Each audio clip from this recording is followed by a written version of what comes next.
আজকে আরো একটা ভিডিও নিয়ে আসলাম কলিজা ঠান্ডা করার মতন। এই গরমে এই রেসিপিটি খেলে কিন্তু কলিজা অবশ্যই ঠান্ডা হয়ে যাবে। তা দেখতে থাকুন আজকের ভিডিওটি।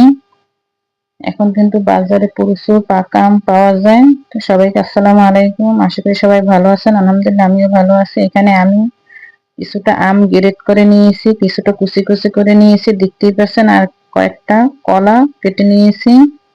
আর এখানে আমি এক বাটি সাবুদানা নিলাম, যে গরম পানি ভিতরে দিয়ে দিলাম। এটা একটু সেদ্ধ করে নেব। ভিডিওটি অবশ্যই ফুল ওয়াচ করবেন এবং লাইক দিবেন, বেশি বেশি শেয়ার করবেন। আর যে আপুরা আমাকে সাপোর্ট করেন সবাইকে ধন্যবাদ, অসংখ্য ধন্যবাদ। আপনারা না থাকলে কিন্তু আমি এই পর্যন্ত আসতে পারতাম না। তো এখানে আমার কিন্তু এই যে সাবুদানা দিলে একটু সেদ্ধ হয়ে গেছে, দেখতেই পাচ্ছেন। আমি এটা যে সেকে নিলাম,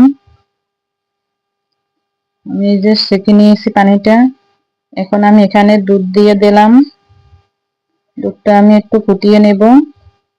দুধটা কিন্তু অনেক ঘন, তোমরা কিন্তু চাইলে গুঁড়ো দুধ দিয়ে করে নিতে পারো। আর আমি এটা গুঁড়ো দুধ দিয়ে করে নিয়েছি। যে দুধটা কিন্তু অনেক ঘন, যেহেতু আমি গুঁড়ো দুধ দিয়ে করেছি, তোমরা কিন্তু চাইলে গরুর দুধ দিয়ে করে নিতে পারো। যে দুধটা কিন্তু আমি জাল করে আরো অনেক ঘন করে নিয়েছি। আমি এখন এই সাবুদানা গুলো দিয়ে দেব। আমি সবগুলোই দিয়ে দেব একসাথে,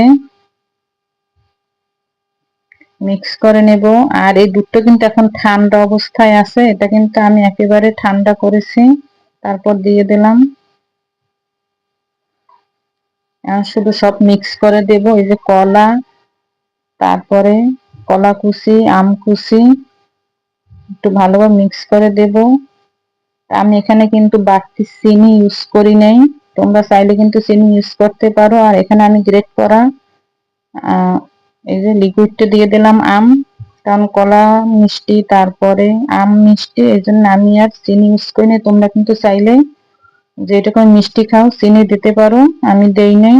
আমি বেশি একটা মিষ্টি পছন্দ করি না, সেই জন্য। এখানে আমি সবগুলো এই যে মিক্স করে নিয়েছি, কত সুন্দর একটা কালার চলে আসছে। আর এটা কিন্তু অবশ্যই নরমাল ফ্রিজে রেখে দিতে হবে। তা আমার পরে চিন্তা করলাম এই যে একটু চিনি দিয়ে দিলাম তোমাদের দেখানোর জন্য, যে একটু চিনি দিয়ে দিই। হালকা পরিমাণে আমি দিয়ে দিয়েছি। আবার ভালোভাবে মিক্স করে নরমাল ফ্রিজে রেখে দেব। এই যে আমার তৈরি হয়ে গেল কলিজা ঠান্ডা করার মতো সাবুদানা এবং আমের এই ডেজার্ট। এটা খেতে কিন্তু খুবই দুর্দান্ত হয়, খুবই মজা এবং ইয়াম্মি একটা রেসিপি। আশা করি তোমাদের অনেক উপকারে আসবে। ভালো লাগলে লাইক, কমেন্ট এবং শেয়ার করবে বেশি বেশি। তো সবাইকে আল্লাহ হাফেজ।